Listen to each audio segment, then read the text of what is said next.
शृंगी जयन्तस्तर्वविजय सुवर्णबिन्दुरक्षोभ्य सर्ववागीश्वरेश्वरः महारुदो महाकर्तो महाभूतो महानिधे कुमुदकुन्दरकुन्दः पर्जन्यः पावनो निलः अमृतांशोर्मृतवपु सर्वज्ञः सर्वतोमुखः सुलभः सुव्रतस्थितः शत्रुजिच्छत्रुतापनः न्यग्रोधोदुम्बरोऽश्वत्थः शाणूरान्ध्रनिषूदनः सहस्रार्चिर्सप्तजिह्वा सप्तैधा सप्तवाहनः अमूर्तिरनुघोचिन्त्यो भयकृद्भयनाशनः अणुर्बृहत्कुशस्थूलो गृणभृन्निर्गुणो महान् अद्रुतस्वद्रुतस्वास्य प्राग्वंशो वंशवर्धनः भारभृत्कथितो योगी योगीशस्तर्वकामदः आश्रमश्रवणश्चाम सुपर्णो वायुवाहनः धनुर्धरो धनुर्वेदो दण्डो दमयितादमः अपराजितस्तर्वसहो नियन्ता नियमो यमः सत्त्ववान् सात्विकः सत्य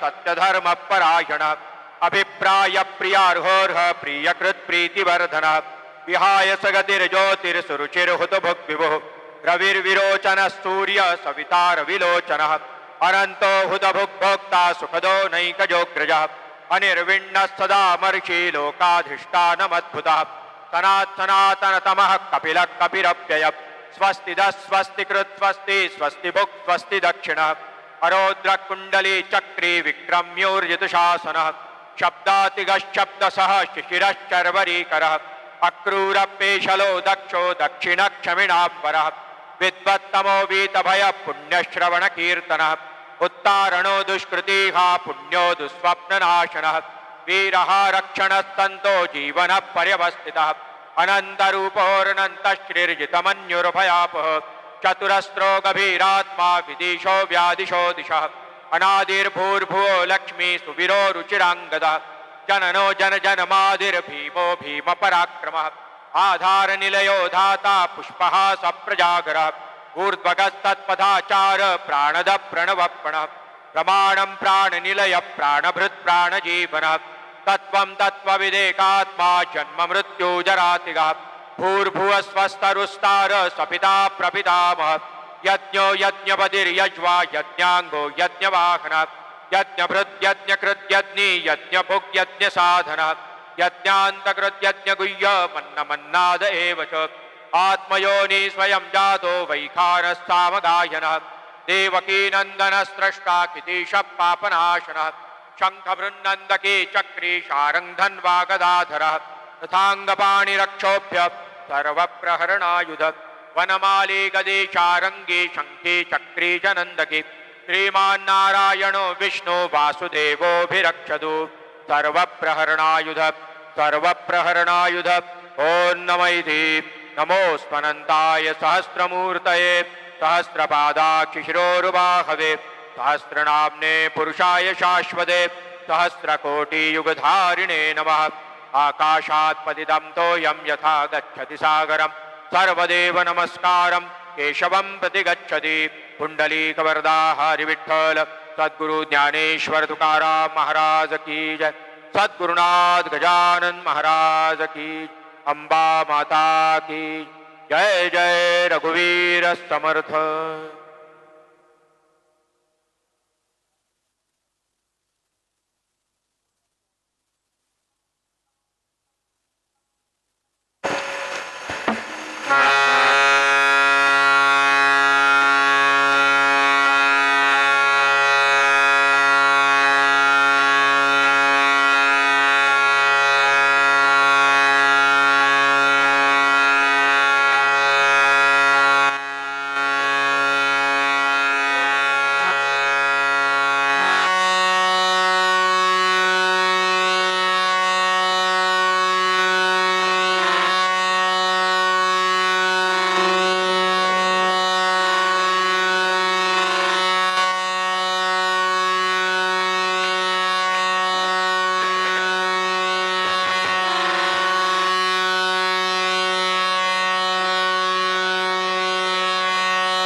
जय श्रीराम.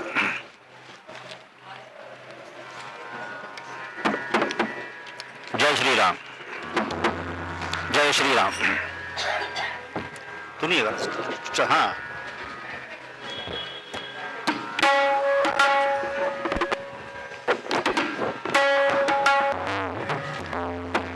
थोडं ह्याचा थोडा आवाज वाढवा.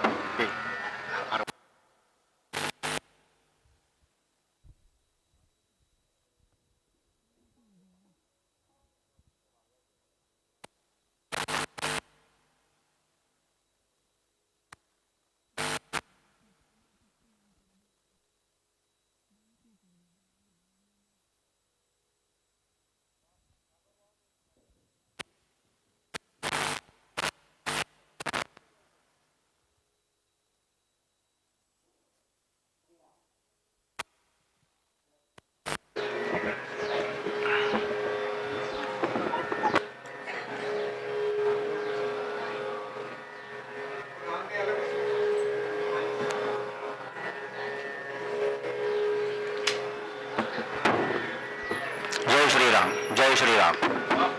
आता हार्मोनियम श्रीराम श्रीराम श्रीराम श्रीराम गेलं.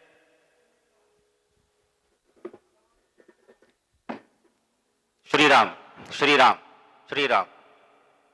आता हार्मोनियम बघ.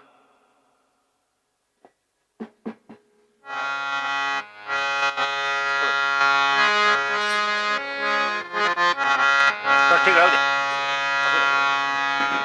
हरि ओम.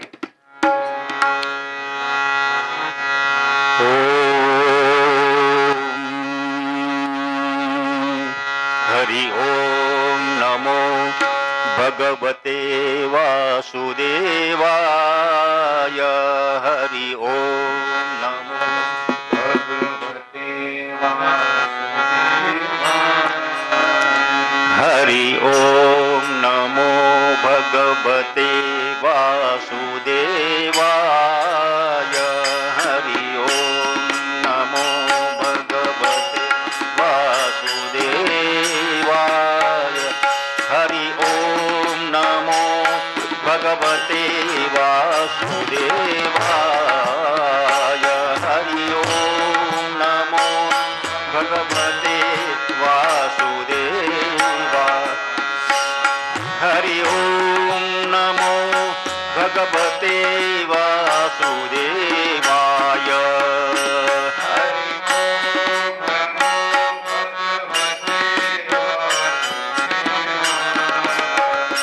हरि ओम नमो भगवते वासुदेवाय.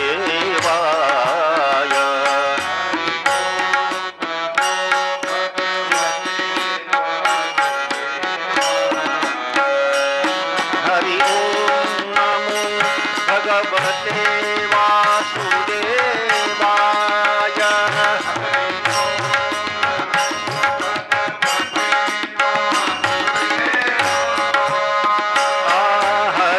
हरि ओम नमो भगवते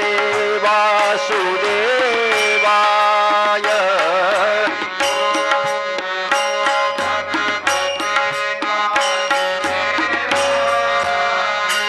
हरि ओम नमो भगवते वासुदेवाय.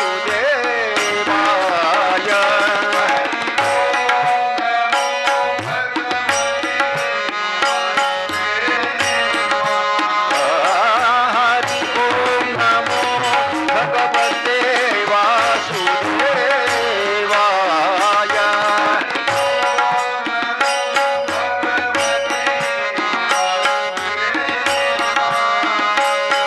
हरि ओम नमो भगवते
शिवायै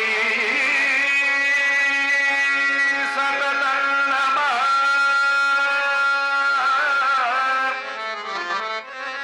नमः प्रकृते भद्रायै नियतां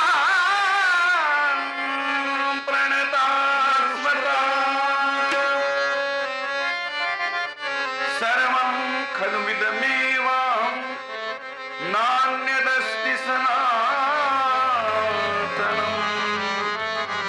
सर्वं खलु विदमेवां नान्यदस्ति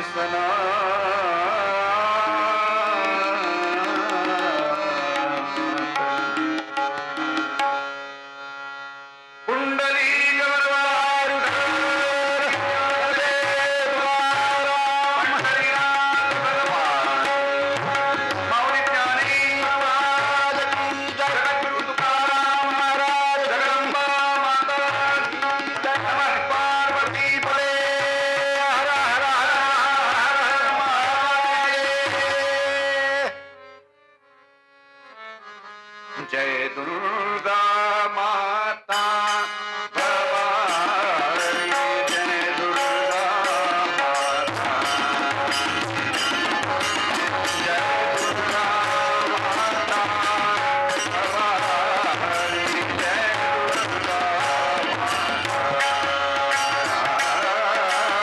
जय दुर्गा माता भवानी जय दुर्गा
मोठ्या पर्व काळामध्ये सुरू असणारी ही दिव्य श्रीमद देवी भागवत कथा आज आपल्या उपांत्य दिवसामध्ये पदार्पण करते.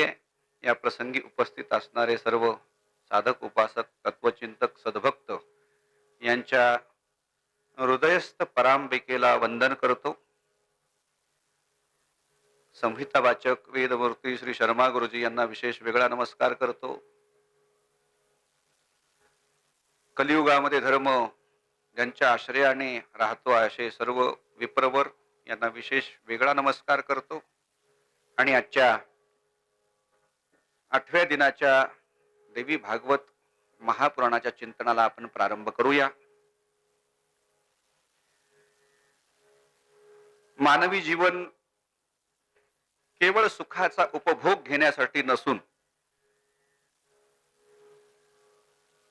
ही एक भगवंतानं आपल्याला प्राप्त करून दिलेली संधी आहे. त्या संधीचा उपयोग करून आपलं जीवन अध्यात्मानं, परमार्थानं समृद्ध व्हावं,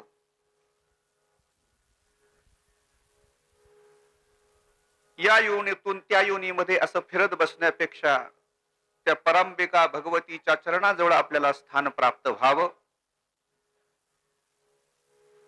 म्हणून अनेक संतांनी, उपासकांनी, अधिकारी लोकांनी जे अनेक मार्ग सांगितले, त्या मार्गातून, त्या मार्गाच्या उपासनेनं आपलं कल्याण अनेक लोकांनी करवून घेतलं. म्हणून आपल्याकडं संत सांगतात, तेनेची पंथे चालो जाता, न पडे गुंता कोठे काही. पंथ म्हणजे मार्ग. कोणता मार्ग? ज्या मार्गाने संत गेले, बस आपण बाकी काही शोधत बसायचं नाही. सद्गुरु श्री गजानन महाराज या मार्गाने गेले का, त्यांच्या पाठीमागे आपण फक्त जायचं, बस आपलं डोकं लावायचं नाही. कारण ते ज्या मार्गाने गेले, त्या मार्गाने ते तिथं जाऊन बसलेले आहेत आणि तोंड फिरून जे आपल्या पाठीमागे येत आहेत त्यांना ते या म्हणतायत की तुम्ही या, मी आहे इथं, मी बसलेलो आहे. आणि असे जे भक्त असतात की संतांनी सांगितलेल्या मार्गाचा अवलंब कुठल्याही शंका कुशंका मनात न आणता करतात, त्यांच्या जीवनाचं कल्याण होत. स्वामी समर्थ महाराजांच्या जीवन चरित्रामध्ये मंगळवेढ्याला बसप्पा तेली नावाचा एक गृहस्थ, त्यांच्या सदोदित कसं असतं बघा, ह्या सगळ्या सत्पुरुषांकडे एक आध्यात्मिक चुंबक असतं. ते तिथं आले की ज्यांचं कल्याण करायचं असतं त्यांना ते खेचून घेतात. हा बसप्पा तेली रोज उठलं की, कुठलंही काम नाही, धंदा नाही, काय नाही, उठलं की महाराज कुठे शोधायचं की त्यांच्यासोबत दिवसभर. आणि मंगळवेढ्यामध्ये स्वामी समर्थ महाराज हे नाव त्यांना नव्हतं स्वामी समर्थ, तर त्यांना नंगे बुवा, कारण दिगंबर बुवा असं म्हणून त्यांना ओळखलं जायचं. अंगावर वस्त्र नसायचं. 4-5 दिवस झाले त्यांची पत्नी म्हणली, अहो काय होणार आहे त्या दिगंबरावस्थेमध्ये फिरणाऱ्या त्या माणसाच्या पाठीमागे फिरून काही कल्याण होणार आहे का? आधीच तुम्हाला काही कळत नाही, म्हणजे ब्रह्मवाक्यच आहे ते, तुम्हाला काही कळत नाही, मी आहे म्हणून चाललंय. आणि त्याच्यात पुन्हा सगळ्यात शेवटी असतं दुसरी करून बघा.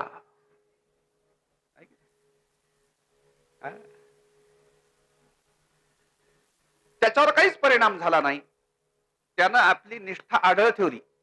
त्याला एवढंच माहिती होतं की महाराज, स्वामी समर्थ महाराज आपलं कल्याण करणार आहेत, बाकी काही माहित नव्हतं त्याला. आणि एके दिवशी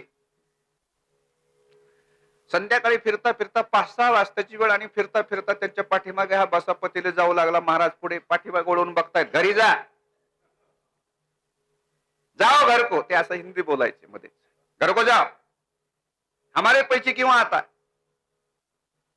त्याचा महाराजांचं न ऐकता तो चालत राहिला आणि एका निबिड वनामध्ये एकदम 2-4 झाडं आणि त्याच्या खाली ज्यावेळेस गेले त्यावेळेस अंधार पडला, किर्र अंधार. 2 पावलं पुढं सरकल्यानंतर त्या बसप्पा त्याला हजारो साप दिसले. घाबरायला लागला, दरदरून घाम आला त्याला. आणि महाराज त्याच्याकडे पाहून कमरेवर हात ठेवून हसायला लागले. क्यों, कैसा लग रहा है आप? हाँ? डर लग रहा है? जाओ, ले जाओ अपने घर को, जितने चाहिए उतने घेऊन जा. म्हणले जेवढे पाहिजेत तेवढे घेऊन जा. हा भीतीनं, डरो मत, कुछ नहीं होगा, ले जाओ. महाराजांचा आदेश म्हणून ह्यानं तो साप उचलला, एक तरी छोटा. उपरण्यात बांध म्हणले, उपरण काढलं, त्याच्यात बांधला. जाओ, पीछे मुडके देखने का नाही, जाओ. आता तो साप पाठीवर आहे बरं का. लक्षात घ्या काय झालं असेल त्या बसप्पा त्याला. पाठीवर साप आहे आणि तो तसा अवघडलेल्या स्थितीमध्ये कस तरी घरी आला. घराच्या अंगणामध्ये आल्याबरोबर पाठीमाग साप आणि पटकन मोकळं व्हायचं म्हणून त्यानं ते उपरण खाली टाकून दिलं. ते नेमकं धुणं धुवायचा जो दगड होता त्या दगडावरती पडलं, साप पडला. तो पडल्याबरोबर खनखन आवाज आला. आवाज कस काय आला? कारण आतमध्ये तर साप आहे, असा आवाज येत नाही. उपरण बायको धावत आली, काय वाजलं म्हणून पाहिलं तिनं, तर त्या उपरण पाहिल्यानंतर त्या सापाचं पूर्ण सोन्याची लगड झालेली होती. काय तो 3-4 फुटाचा तो लहानात लहान साप होता, त्यानं तो 3-4 फुटाची सोन्याची लगड बघा. आणि त्या पत्नीनं सांगितलं, विचारलं काय म्हणले, काय वाजलं? पाहिलं तर सोनं. घडलेला सगळा प्रसंग सांगितला. डोळे पाणावले बसप्पा त्याल्याचे, की त्यांना काहीच सांगण्याची आवश्यकता नसते. आपण सांगण्याचा प्रयत्न करतो त्यांच्या प्रतिमेपुढे उभं राहून, चरणापुढे उभं राहून, पादुके पुढे, किंवा माझं जीवनात असं चाललंय तसं. त्यांना सांगायची काहीच गरज नसते. तुम्ही त्यांना सांगता म्हणजे त्यांच्या सार्वभौमत्वावर तुमचा विश्वास नाहीये. लक्षात ठेवा. तुमचं जीवनच जर गजानन महाराजांच्या गजाननमय झालेलं आहे तर पुन्हा सांगायची आवश्यकता आहे का काही?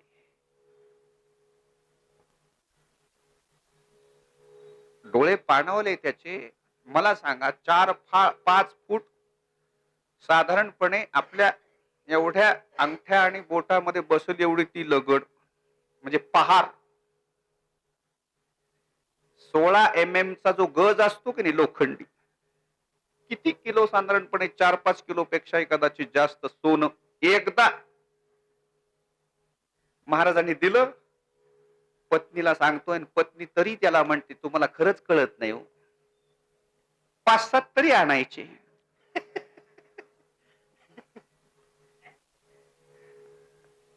म्हणजे तो म्हणला, महाराजांसोबत राहिलो त्यावेळेस मला काही कळत नव्हतं, आता राहून आणलंय काहीतरी तर तरी तू म्हणतेस मला काही कळत नाही. सांगण्याचा उद्देश कसा, भक्त जे असतात ते आपल्या सेवेनं मागून घेतात. कबीरदासजींच्या आणि भगवंताच्या संवादामध्ये एकदा ते भगवंताला म्हणले, देवा मी तुझी भक्ती करतोय तेव्हा माझ्या सगळ्या प्रकारच्या गरजांची पूर्तता करणं तुझं काम आहे. म्हणून मग ते भगवंताला सांगू लागले, सावरिया गिरधारी, सावरिया गिरधारी खबर लेना मेरी, खबर लेना मेरी नहीं तो होगी तेरी मेरी. सावरिया गिरधारी खबर लेना मेरी, खबर लेना मेरी नहीं तो होगी तेरी मेरी. खाना देना तो अच्छा देना, खाना देना तो अच्छा देना, देना शिरापुरी नहीं तो होगी तेरी मेरी. वस्त्र देना तो अच्छा देना, वस्त्र देना तो अच्छा देना, देना भर जर तारी, नहीं तो होगी तेरी मेरी. विडा देना तो अच्छा देना. जेवण झाल्यानंतर विडा खायचा, तो सुद्धा कसा पाहिजे? विडा देना तो अच्छा देना, देना लवंग सुपारी, नहीं तो होगी तेरी मेरी. जोरू देना तो अच्छी देना. पत्नी जरी द्यायची असेल तरी चांगले दे. जोरू देना तो अच्छी देना, सब संतन को प्यारी, नहीं तो होगी तेरी मेरी. पुत्र देना तो अच्छा देना, हे फार महत्वाचं आहे. पुत्र देना तो अच्छा देना, जिक्र करेगा तेरी, नहीं तो होगी तेरी मेरी. लक्षात घ्या.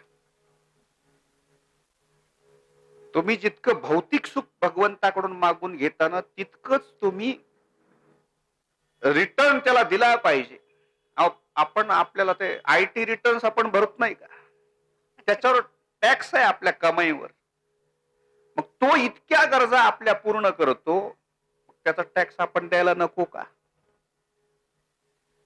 असा टॅक्स कुणी चुकवण्याचा प्रयत्न केला आणि मग त्याला काय जीवनामध्ये भोगावं लागलं, ही सांगणारी कथा आहे. ही कथा स्वामी विवेकानंद अत्यंत प्रिय असणारी कथा होती. कारण या कथेमध्ये अत्यंत मोठं तत्वज्ञान, जीवनामध्ये दुःख किती भोगावेत, म्हणजे एखाद्याच्या जीवनात दुःख येतात म्हणजे किती येतं, दुःखाची परिसीमा. सूर्यवंशामध्ये एक हरिश्चंद्र नावाचा राजा होऊन गेला. त्याच्या पत्नीचं नाव आहे तारामती. उत्तम प्रकारे यांचा प्रपंच चाललेला आहे. पण प्रपंचामध्ये एक उणीव आहे, आणि ती उणीव म्हणजे काय? कोणाचाही प्रपंच घ्या, कोणाचाही घ्यावं तुम्ही, त्याच्यामध्ये पण हा शब्द आहेच आहे. सगळं चांगलंय, पण सगळं चांगलंय पण कोलेस्टेरॉल वाढलंय, एवढं का होईना असतं. सगळं चांगलंय पण गुडघे दुखतात, एवढं का होईना असतं. तो पण असतोच. यांच्या जीवनामध्ये तसा पण आहे. यांना अपत्य नाहीये. म्हणून हे काय केले, यांचे जे कुलगुरू होते सूर्यवंशाचे वशिष्ठ ऋषींकडे ते गेले. त्यांनी याची जन्मपत्रिका सगळी पाहिली, आणि जन्मपत्रिका पाहिल्यानंतर पत्रिका काय करते, आपले दोष दाखवते. पत्रिका म्हणजे आपला आरसा आहे जीवनाचा. पण तो ज्यांनी अभ्यासला आहे, व्यवस्थित अभ्यास केलेला आहे, त्यांनाच आपण आपलं जीवनातले प्रश्न विचारावेत, भवितव्य विचारावं त्याच्यावर. आणि ज्योतिष विद्येचा चांगला उपयोग याच्यासाठी आहे की आपल्या जीवनातल्या काही छोट्या मोठ्या अडचणी असतात, त्याच्यावर आपण सहजपणे मात करू शकतो. काही उपासना सद्गुरू देतात, काही काम्य कर्म आपण करू शकतो. या नाही तशा पद्धतीनं आपली पत्रिका दाखवली. त्यांनी सगळा अभ्यास करून सांगितलं की तुझ्यावर वरुण देव जे आहेत ते वरुण देव नाराज आहेत. वरुण देवाची अवकृपा आहे. त्यामुळे तू त्या वरुण देवाचं अनुष्ठान कर आणि पुत्र मागून घे. त्या पद्धतीनं उत्तम अशा प्रकारचं अनुष्ठान यानं केलं. आणि अनुष्ठानामध्ये याच्या सेवेनं वरुण देव प्रसन्न झाले. प्रसन्न झाल्यानंतर वरम ब्रूही, काय पाहिजे मागा.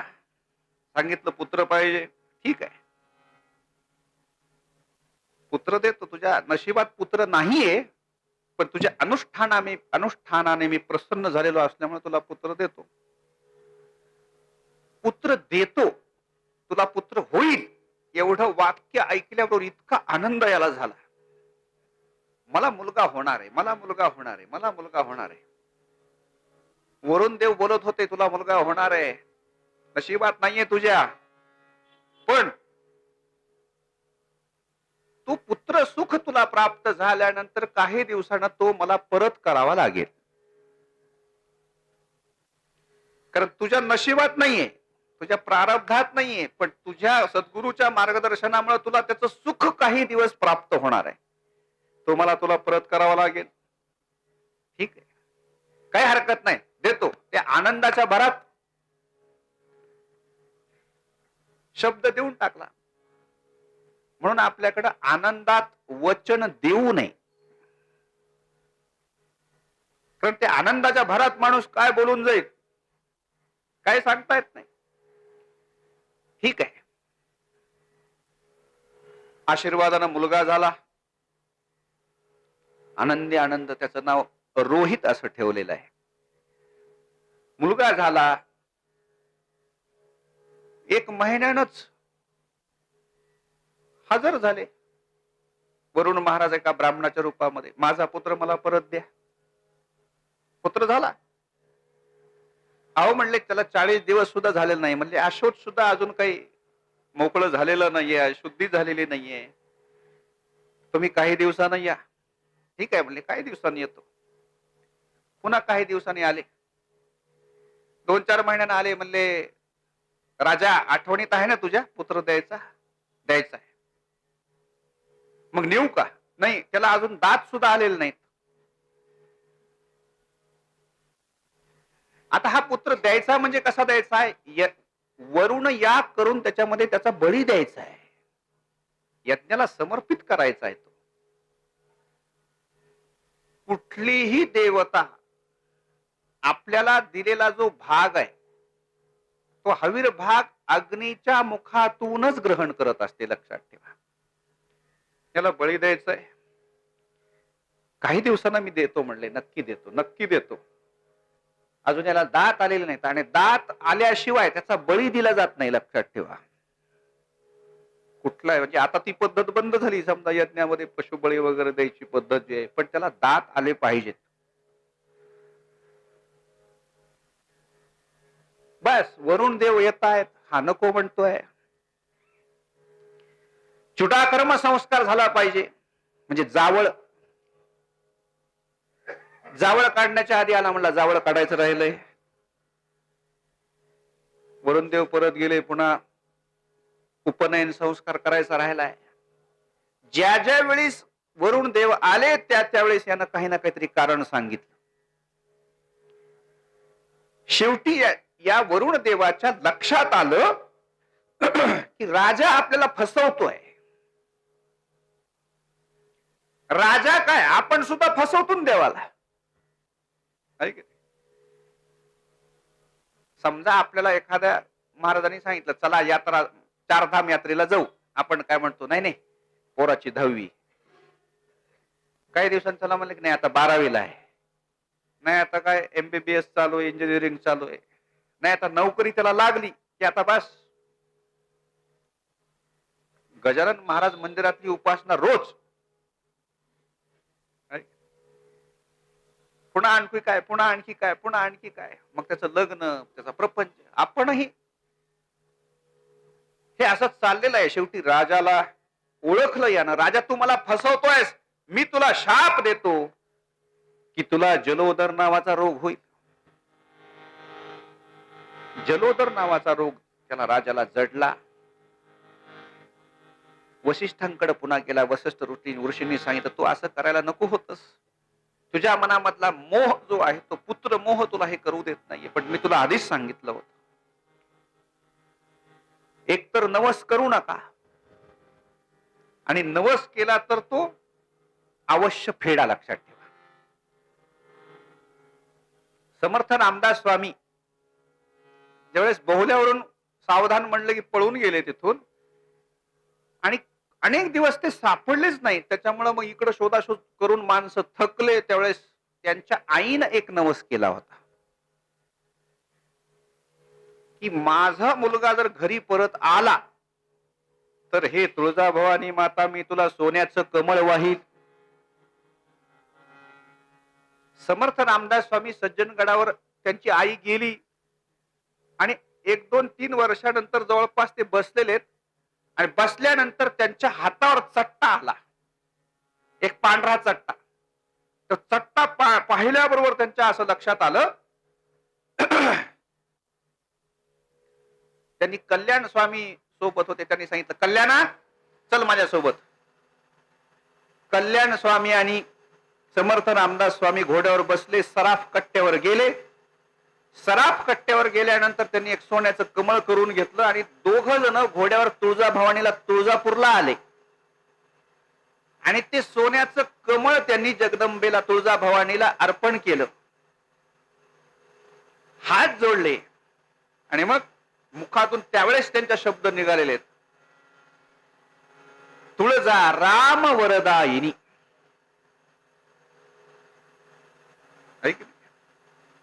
लक्षात ठेवा, अनंत युगाची जननी तुळजा राम वरदायिनी. अनंत युगाची असे शब्द. आणि काही दिवसांनी पुन्हा सज्जनगडावर गेल्यानंतर त्यांचा तो आलेला चट्टा, पूर्ववत त्यांचा हात झालेला होता, तो निघून गेलेला होता. आपल्याला आपले नवस जर अपूर्ण राहिले असतील तर असे संकेत भगवंताकडून मिळत असतात, फक्त ते आपल्याला कळाले पाहिजेत. काही काही सांगावर आपल्याला पुढं येतात, डोकं दुखायला लागतं. मी तुम्हाला पहिल्या दुसऱ्या दिवशीच सांगितलं की 25 वर्षापूर्वी केलेला नवस, साधा एक अभिषेकाचा. माणूस दुःखामध्ये काय करतो, बोलून जातो. एखादी समस्या निर्माण झाली की, पण ते पुन्हा प्राप्त झाल्यानंतर, ते पूर्ववत अडचण सुटल्यानंतर ते लक्षात राहत नाही. हे सगळं कळण्यासाठी बुद्धिम्यान प्रचोदयात, ती बुद्धी जागेवर असावी लागते. हे सगळं चाललेलं आहे. काही दिवस गेले, आता करायचं काय, करायचं काय करा. वशिष्ठांनी पर्याय सांगितला की याला एक पर्याय असा आहे की तू मुलगा कुणाचा तरी विकत घे. आपल्याकडे 12 प्रकारची मुलं सांगितलीत, पुत्र. त्याच्यामध्ये एक क्रीत दत्तक घेतलेला मुलगा, आपला स्वतःचा मुलगा, तसा एक मुलगा म्हणजे क्रीत पुत्र, विकत घेतलेला मुलगा चालू शकतो. मग यांनी सगळ्या सेवकांना आदेश दिला की असा एखादा ब्राह्मण शोधा, गरजू ब्राह्मण, ज्याला पैशाची गरज आहे, जो आपला मुलगा विकेल. तेव्हा त्यांना अजिगर्त नावाचा एक ब्राह्मण सापडला. त्या ब्राह्मणाला 3 मुलं होते.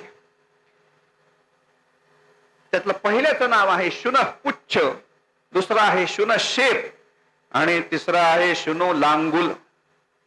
ही 3 मुलं त्याला होती.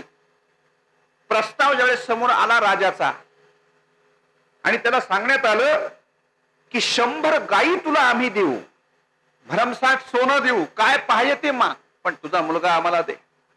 आता ह्या 3घांपैकी कोणाला द्यायचं, असा ज्यावेळेस प्रश्न निर्माण झाला त्यावेळेस पती पत्नींमध्ये चर्चा झाली. त्या पत्नीनं सांगितलं की सगळ्यात धाकटा जो आहे तो माझा आवडता आहे. आणि असं म्हणतात की सगळ्यात धाकट्यावर आईचं जास्त प्रेम, असं नसतं बरं का खरं पाहिलं तर. आता अपत्यांवरती ते सारखीच असते. जसं सूर्य आहे, सूर्याची दृष्टी सगळ्यांवर सारखीच आहे, तशा पद्धतीनं धाकट्या, पण धाकट्याला मी काही सोडणार नाही. हा अजिगरत नावाचा ब्राह्मण, त्यानं सांगितलं ज्येष्ठ पुत्राला मी सोडणार नाही, कारण ज्येष्ठ पुत्राकडून मला उदक प्राप्त होणार आहे, जल प्राप्त होणार आहे, तो पिंडदान करणार आहे. आता राहिला मधला, याला शुनशेप नावाच्या मुलाला त्यानं विकून टाकलं, राजाला विकून टाकलं. आणि ठरल्याप्रमाणे तो वरुणाचा याग करण्याचं ठरलं. वरुणाचा याग सुरू आहे.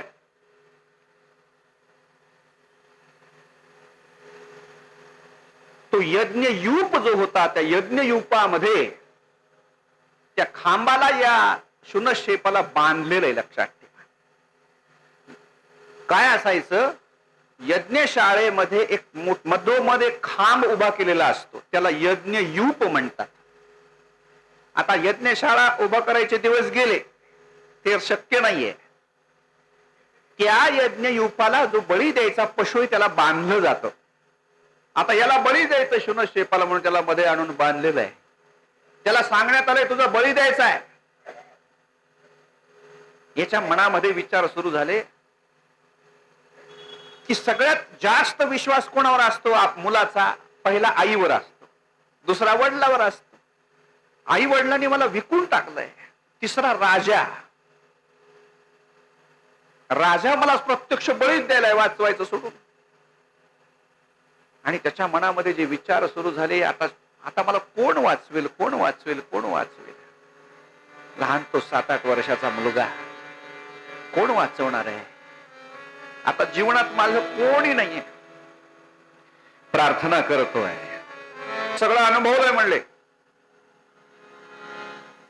तुम्हाला त्यानं दक्षिणा जास्त दिली म्हणून काय जाहिरात करतात काय? म्हणले त्याची गुणगौरव करतात. वशिष्ठ म्हणले नाही, हरिश्चंद्रासारखा राजा होणच नाही. असं आहे का? म्हणलं मी स्वतः परीक्षा घेतो म्हणले त्याची. आणि आता स्वतः विश्वामित्रांनी ठरवलं की याची परीक्षा घ्यायची. परीक्षा घेत असताना एक प्रसंग असा घडवून आणलेला आहे. एक ग्रामसिंह, ग्रामसिंह म्हणजे वराह, वराह म्हणजे एक डुक्कर, सगळ्या आजूबाजूच्या शेतीमध्ये इतका धुडगुस घालत होतं. त्याचा परिणाम असा झाला की त्याची तक्रार गेली राजाकडे, हरिश्चंद्राकडे, की आमच्या शेतीचं प्रचंड वाटोळं या ग्रामसिंहानं केलेलं आहे, तुम्ही याचा बंदोबस्त करा. बंदोबस्त करायला सैनिक पाठवले, पण सैनिकांना तो काही सापडत नाहीये. शेवटी राजा स्वतः आला वनामध्ये. 3-4 दिवस तो स्वतः त्याला शोधतोय त्या ग्रामसिंहाला. सैनिक एकीकडे गेले, सेनापती एकीकडे गेले, प्रधानजी एकीकडे गेले, राजा एकीकडे राहिला. एक दिवस 3-4 दिवसांनी सकाळपासून तो फिरतोय. फिरता फिरता फिरता फिरता दुपार झाली, अगदी संध्याकाळ व्हायची वेळ आली. काही वेळानं सूर्यास्त होणार आहे अशी परिस्थिती निर्माण झालेली असताना गोष्ट अशी घडलेली आहे, सकाळपासून पाण्याचा थेंब सुद्धा याला मिळालेला नाहीये.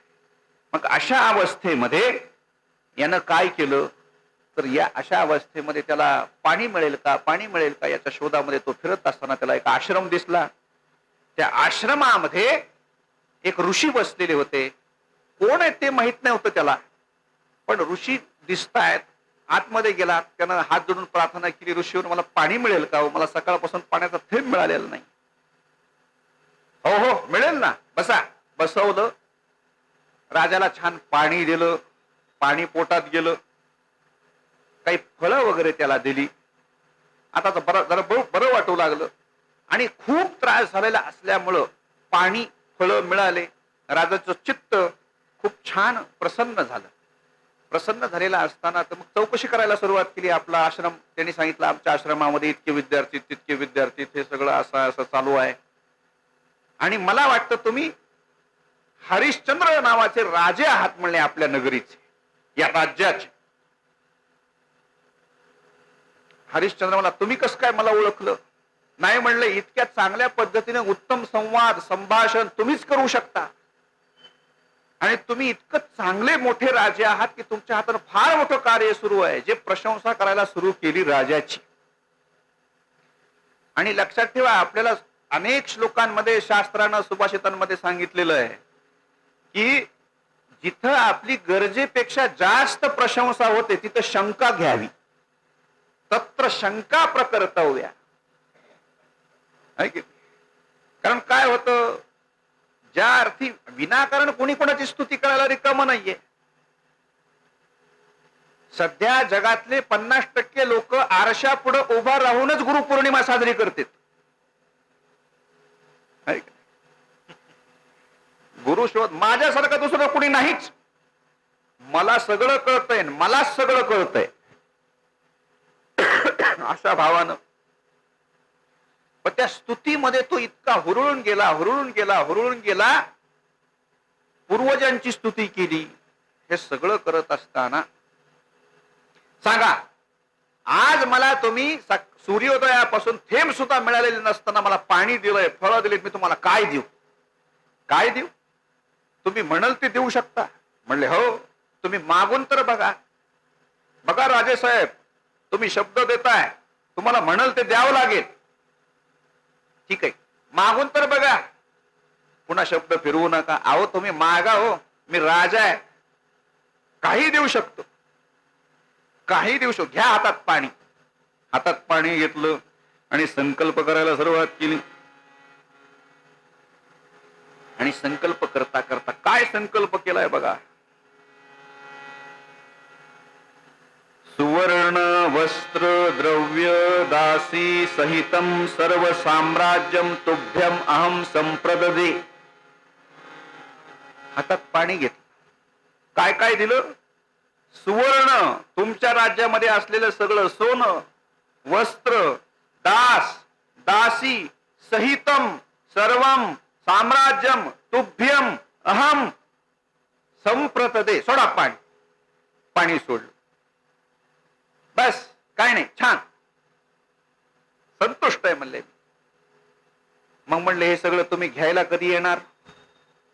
काही घाई नाही म्हणले मला. तुम्ही घोषणा केली म्हणले, घोषणा केली जरी असली तरी मी येऊन नेईल म्हणले, काही काळजी करू नका. एवढा राजानं ऐकलं मात्र. आणि राजा तिथून उठला. उठून आश्रमातून बाहेर आला. मग त्याला आठवायला लागलं की माझ्या राज्यातलं काय, सुवर्ण, दास दासी, वस्त्र सगळंच मी दान केलं की. असं कसं काय झालं? काय काय माणसं असे बोलण्यामध्ये पटायत असतात. श्रीमंताकडे जातात. काय तुमचे आजोबा होते, त्यांच्या हाताने केवढं दान धर्म झाला. आता ज्योतिष, आपण ज्योतिष बघायला जातो की नाही, ते ज्योतिष बघणारे माणसं जे, आता समजा काही लुबाडूक करणारे माणसं असतात, ते आपली स्तुती करतात. त्यांच्यात एक वाक्य ठरलेलं असतं बघा, काय काय तुम्ही तुमच्या कुटुंबासाठी कष्ट घेतले, जीवाचं रान केलं, हाडाची काढं केली, रक्ताचं पाणी केलं, तुम्ही सगळ्यासाठी झटलात, पण तुमच्यासाठी कोणी काही करत नाही. एवढं ऐकलं मात्र की 50% माणूस पंक्चर होत.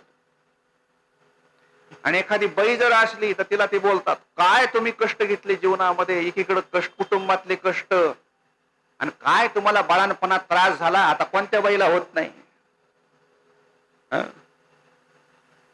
पण असं काहीतरी बोलायचं की त्या समोरच्याला अधीन करून घ्यायचं. तशा पद्धतीनं यानं अधीन करून घेतलं. राजा घरी आलेला आहे, त्याच्या डोक्यामध्ये ते सगळं विचारचक्र सुरू आहे. माझ्या हातून काय झालं, काय झालं, मी योग्य केलं का नाही केलं. झोपलाय पण पुन्हा पुन्हा तेच ते विचार यायला लागले. सकाळी उठला, राज दरबारामध्ये आला. दरबारात आल्याबरोबर पहिल्यांदा कोण आला? तो कालचा ब्राह्मण आश्रमातला. ओम भगवती भिक्षां देहि. आणि त्याला पाहिल्याबरोबर याला घाम फुटला. राजेसाहेब, काल मला तुम्ही सगळं देऊन टाकलंय, आठवतंय ना? राजा म्हणला, हो आठवतंय. सुवर्ण, वस्त्र, दास दासी यांच्या सहित सगळं राज्य तुम्ही मला समर्पित केलेलं आहे. सुवर्ण म्हणजे सगळा कोश, वस्त्र म्हणजे सगळे राजवस्त्र, दास दासी म्हणजे सगळे नौकर, सेनापती, प्रधान सगळे आले त्याच्यात. राहिलं काहीच नाही. फक्त राजा, त्याची पत्नी आणि त्याचा मुलगा, एवढे 3 सोडून तू सगळं मला देऊन टाकलंस. आता तुला या नगरीमध्ये राहता येणार नाही. लक्षात ठेवा, आपल्याकडं दान करण्याचे काही पुण्य सांगितलेले आहेत. दान केलं पाहिजे. आणि दान केल्यावर ज्या वस्तूचं आपण दान करतो त्याची वृद्धी होत असते. लक्षात ठेवा, हे महत्वाचं आहे. जर आपण अन्नदान करत असू तर निश्चितच, समजा ठराविक तिथीला काही मंदिरामध्ये अन्नदान होतं, आमच्याकडे एकादशी, पौर्णिमा, आपण आपल्या परिसरामध्ये बघा, तर त्या अन्नदानाच्या सुरुवातीला भले आपल्याला लोकांकडे काही मागावं लागत असेल, पण एकदा अन्नदान सुरू झालं की लोकांना समजतं की इथं अन्नदान होतं, मग ते काही काही वस्तू आणून द्यायला सुरू करतात. पण सुरुवात करणं गरजेचं आहे. अन्नदानम महत्दानम, त्याच्यानंतर अन्नदानम महत्दानम ज्ञानदानम मतः परम, त्याच्यापेक्षा पुढचं ज्ञानदान सांगितलंय. कारण अन्नेन क्षणिका तृप्ती ही यावत जीवनच विद्येया. एकदा अन्न जर भक्षण केलं तर त्या दिवसाची भूक भागते, पण विद्यादान जर आपण केलं तर त्याच्या संपूर्ण जीवनाची सोय आपण करून ठेवतो. लक्षात ठेवा. एखाद्याला समजा एक वेळ भोजन दिलं तर त्याची दिवसाची भूक भागली, पण त्या समजा माणसाला आपण घर बांधण्याचं कौशल्य शिकवलं, गौंडी काम शिकवलं, तर काय होतं, आयुष्यभर त्या गौंडी कामाच्या विद्येवर तो आपलं पोट भरू शकतो.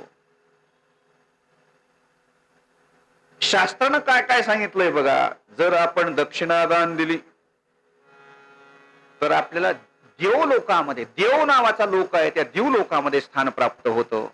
आपण घोडा जर दान दिला तर आपल्याला सूर्यासोबत राहण्याचं पुण्य प्राप्त होतं. जर आपण सोनं दान दिलं तर आपल्याला अमृतत्वाची प्राप्ती होते. आणि आपण जर वस्त्र दान दिलं तर आपल्याला चंद्रलोकामध्ये स्थान प्राप्त होतं. हे वेगवेगळ्या दान धर्माचं एक पुण्य, एक कल्याणचा एक अंकच प्रसिद्ध झालेला आहे त्यासाठी. दान धर्मांक असं त्याचं नाव आहे. पण त्या दानाचं काय पुण्य. पण दान देत असताना कसं द्यावं, शास्त्रानं आपल्याला सांगितलंय. श्रद्धया देयम, श्रद्धेनं द्यावं. म्हणजे आपण जे दान द्यायलो समजा उगं बळच नाही द्यायचं. कसं द्यायचं, श्रद्धेनं द्यावं. दुसरी गोष्ट रिया देयम, री म्हणजे लाज, लाज काज का होईना द्यावं. आपल्या घरी उत्सवासाठी वर्गणी मागायला लोक आले तर निदान बाबा 1000 रुपये मागितले तर निदान 500 तरी लाज का वाजव दिले पाहिजेत. लक्षात ठेवा. तिसरी गोष्ट सांगितलं भिया देयम, भीतीनं द्यावं. भीतीनं म्हणजे काय, आपण अनेक कथा पुराण वगैरे ऐकलेले असतात. मग त्याच्यामध्ये जर नाही दिलं तर कसा दोष लागतो, म्हणून आपण भीतीनं का होईना नाही दिलं तर भीतीनं का होईना दिलं पाहिजे. आणि त्यानंतर महत्वाचं सांगितलंय संविदा देयम, म्हणजे ज्ञानपूर्वक द्यावं. ज्ञानपूर्वक म्हणजे काय, ज्याला ज्याची गरज आहे ते दान दिलं पाहिजे. शाळेत जाणारे अनाथ विद्यार्थी आहेत, ऐक नाही, त्या विद्यार्थ्यांना काय दिलं पाहिजे तर पुस्तकं दिले पाहिजेत, वह्या दिल्या पाहिजेत, त्यांच्या शाळेचा ड्रेस दिला पाहिजे. ते त्यांच्या उपयोगाचं आहे. लक्षात ठेवा. त्यांना मोबाईल देऊन म्हणजे फार 25,000चा मोबाईल घेऊन दिला तर काही त्याचं पुण्य लागणार नाही तुम्हाला. लक्षात ठेवा. तुम्ही फार तर सोशल मीडियावर फोटो काढून टाकू शकता, ह्याच्या व्यतिरिक्त काय नाही. म्हणून ज्याची गरज ज्याला आहे ते दिलं पाहिजे. म्हणून आपल्याकडं लक्षात ठेवा, जे मागणारे लोक येतात की नाही आपल्या घरी, त्यांना शक्य असेल तेवढं द्या. नसल द्यायचं तर वाईट बोलू नका. पण आपल्या घरी जर मागणारा व्यक्ती आला आणि आपल्याकडून जर काही त्याला दिलं गेलं नाही तर तो आपलं पुण्य घेऊन जातो. लक्षात ठेवा. आता काय झालंय, आजकाल कुणी मागायला ती गोष्ट सोडून द्या, पण मागणारा काय सांगतो तुम्ही लक्षात द्या. मागणारा आपल्याला हे सांगत असतो की तुझ्याकडे आम्ही मागायला आलो, त्याचं कारण काय, आम्ही तुझ्यासारखे श्रीमंत होतो, पण श्रीमंत असताना आम्ही दिलं नाही म्हणून आता मागत फिरायलो. लक्षात घ्या. म्हणून दिलं पाहिजे. तसं यानं दान दिलं. या ब्राह्मणानं सांगितलं तुला मला सगळं द्यावं लागेल. ठीक आहे, देतो. सगळं दिलं यानं. आणि सगळं दिल्यानंतर आपल्याकडं वस्त्राचं दान, सोन्याचं दान, तसं कन्यादान सुद्धा सांगितलेलं आहे.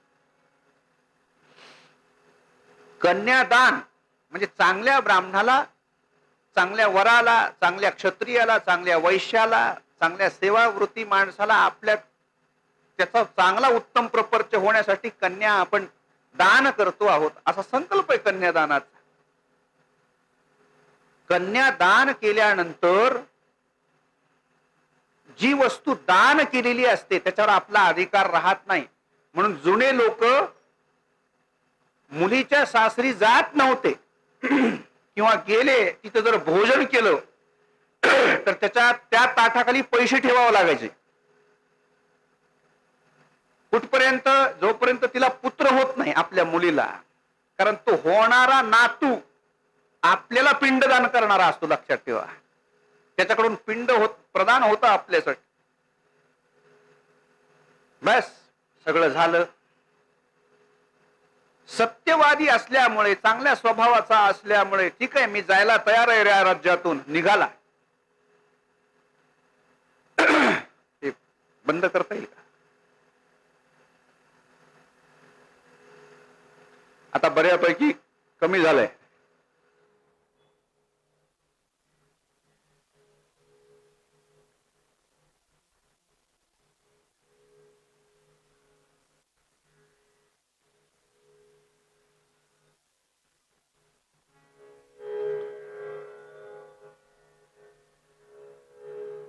मी जायला या नगरीतून तयार आहे. मी माझ्या पत्नीला, माझ्या मुलाला इथून घेऊन चाललेलो आहे आणि निघाला. राजवस्त्र काढून ठेवले, साधे वस्त्र परिधान करले, निघाला. तोंड फिरवलं की या ब्राह्मणाने सांगितलं, थांब, चाललास कुठं? तू दान तर दिलंसच, पण एक लक्षात ठेव, दानावर काही दक्षिणा द्यावी लागते. नुसतं दान देता येत नाही. ज्यावेळेस आपण एखादी वस्तू दान देतो त्याच्यावर रुपया का होईना ठेवा. वस्त्र दान केलं, रुपया, त्याला दक्षिणा म्हणायचं. मग दक्षिणा काय द्यायची म्हणले? तुला दक्षिणा काय अपेक्षा आहे मला सांगा. आहे म्हणले माझ्याकडे भरपूर आहे, आता त्याच्यावर अधिकार नाही म्हणले तुझा, हे सगळं माझं झालं म्हणले. आता दक्षिणा द्यायची असेल तर तुला मी मागतो ती दक्षिणा तुला द्यावी लागेल. सांगा काय काय दक्षिणा देऊ? म्हणले 2.5 भार सोनं दे. 2.5 भार सोनं. 1 भार म्हणजे 1000 तोळे, म्हणजे 2,500 तोळे सोनं मला दक्षिणा म्हणून पाहिजे. यानं सांगितलं, माझ्याकडे तर काहीच नाहीये, मी देऊ कसा? कसं देऊ म्हणले तुम्हाला? ते तुझे तू बघायचं म्हणले कसं द्यायचं ते. तू मला काल सगळं यथोचित संकल्प करून दान केलेलं आहेस, मला दक्षिणा पाहिजे, दक्षिणेशिवाय दान फलद्रूप होत नाही. यानं सांगितलं, माझ्याकडे आता काहीच नाही हो, काही दिवस थांबा, मी काहीतरी सोय करतो. हे बघ म्हणले राजा, ज्या दिवशी दक्षिणा द्यायला पाहिजे त्यावेळेसच ती दिली गेली पाहिजे. आपल्याकडे आपण सत्यनारायण, अभिषेक किंवा छोटे मोठे काही कर्म करतो, गुरुजींना सांगतो, काही नाही गुरुजी तुम्हाला देतो पाठवून ऑनलाईन, ऐक, आणि बस काय नाही. गुरुजी इकडे आले की 2-4 दिवस ह्या त्या घरामध्ये काही सामान इकडे तिकडे पडलेलं असतं, आवरावरी 2-4 दिवस विसरून जातो. असं विसरल्याचा परिणाम काय होतो ते सांगतो तुम्हाला मी. आपण जर दिलेली, समजा आज संध्याकाळी झालंय, समजा आपल्याला दक्षिणा द्यायची आहे, जर दक्षिणा द्यायची रात्र उलटून गेली तर 10 पट दक्षिणा द्यावी लागते. जर 1 दिवस उलटून गेला तर 100 पट दक्षिणा द्यावी लागते. जर 1 महिना उलटून गेला तर 1000 पट दक्षिणा द्यावी लागते. आज अभिषेक केला आणि त्याची जर 500 रुपये द्यायची दक्षिणा महिन्यानं दिली तर 500 गुणिले 1000 एवढी दक्षिणा द्यावी लागते, लक्षात ठेवा. यानं सांगितलं, मला महिनाभर वेळ द्या, कृपा करा, मी क्षमा मागतो, मला माहिती आहे सगळं, पण मला क्षमा करा आणि मी महिन्यामध्ये काहीतरी व्यवस्था करतो. तिथून बाहेर पडले. सगळं राज्य पाहत आहे.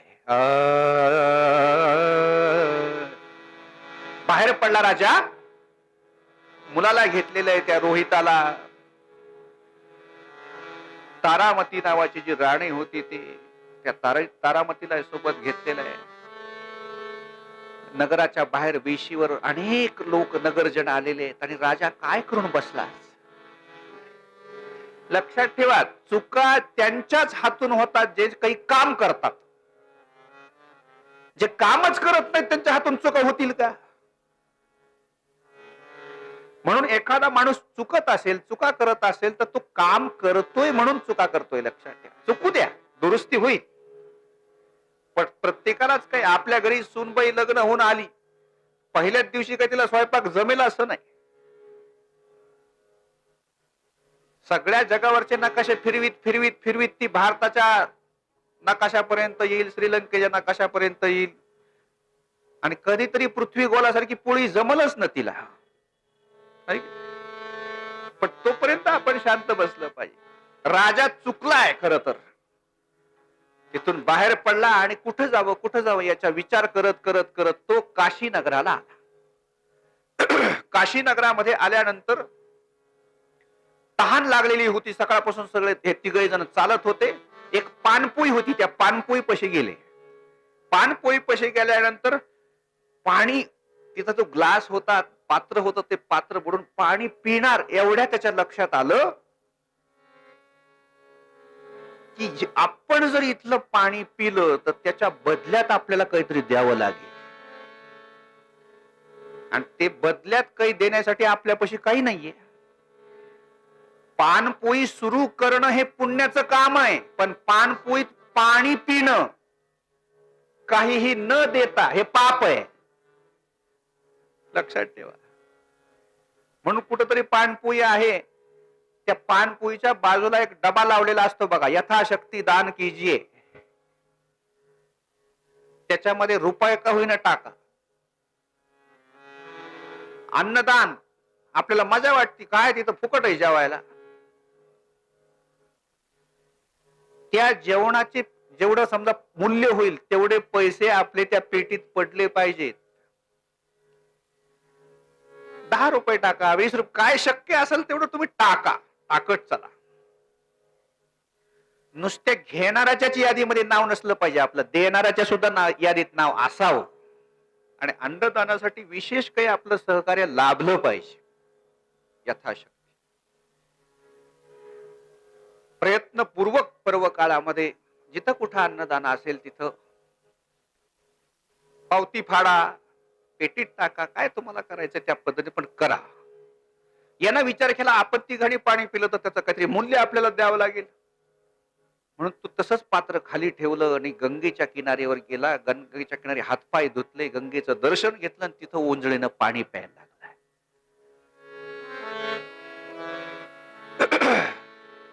स्वतःच्या नगरीतून गंगा पात्रापर्यंत येऊस तर 1 महिना उलटत आलेला होता. 1 दिवस शिल्लक राहिलेला होता. त्या दिवशी मुक्काम केला त्या काशी नगरीमध्ये. दुसऱ्या दिवशी राजाच्या लक्षात आलं की आज 30वा दिवस आहे, आपण मुदत मागून घेतली महिन्याची, काय करायचं.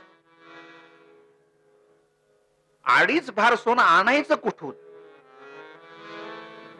विचार केला. कुणी आपल्याला विकत घेईल का. स्वतःला विकलं तर पुन्हा अजून पत्नीची पंचायत होईल, मुलाची पंचायत होईल. म्हणून हृदयावर दगड ठेवला. याच्या मनामध्ये काय चालू आहे ते पत्नीला कळालं. पत्नात त्रायते इति पत्नी.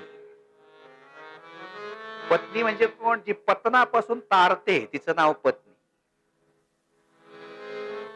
आणि ती हात जोडते, नाथ आज शेवटचा दिवस आहे, मला माहिती आहे तुम्हाला काय जे 2.5 भार सोने द्यायचंय ते आज सांगते सूर्यास्ताच्या आत तुम्हाला द्यावं लागणार आहे. एक काम करा, मला तुमच्यासाठी काही करता आलं नाही, पण एक माझी विनंती हात जोडून की तुम्ही मला विका. आणि चौकामध्ये राजा उभा होता, पत्नी उभी होती, मुलगा उभा होता. राजाच्या डोळ्यातून पाणी वाहू लागलं. रेशमी वस्त्रामध्ये राज्य सुखाचा उपभोग घेणारी माझी पत्नी आज विकण्याच्या परिस्थितीमध्ये स्वतःला आलेली आहे.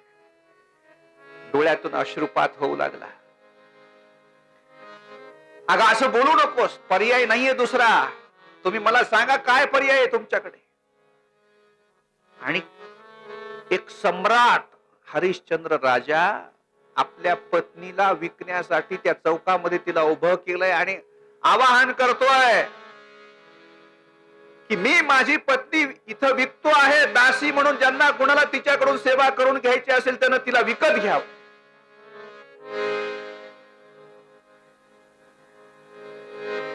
एक माणूस आला, ब्राह्मण होता तो बिचारा. हिला विकायचंय, नक्की विकायचंय ना? कारण मी पैसे देणार आहे, मूल्य देणार आहे. राजाला बोलताही ना हो. काय प्रसंग आहे बघा, लक्षात ठेवा.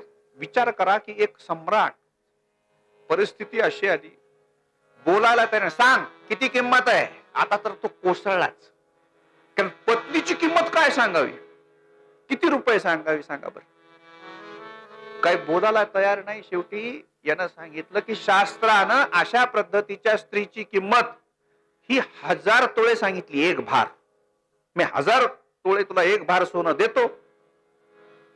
बस 1000 भार त्याच्याकडे कडून घेतले. ए बाई चल, भरपूर काम पडलंय. ती म्हणली थोडं थांबा, मला पतीला बोलू द्या. आणि पतीचं दर्शन घेतलंय. पतीचं दर्शन घेतलं आणि पतीला प्रार्थना करते, पतिराज जर माझ्याकडून काही पुण्यकर्म घडलं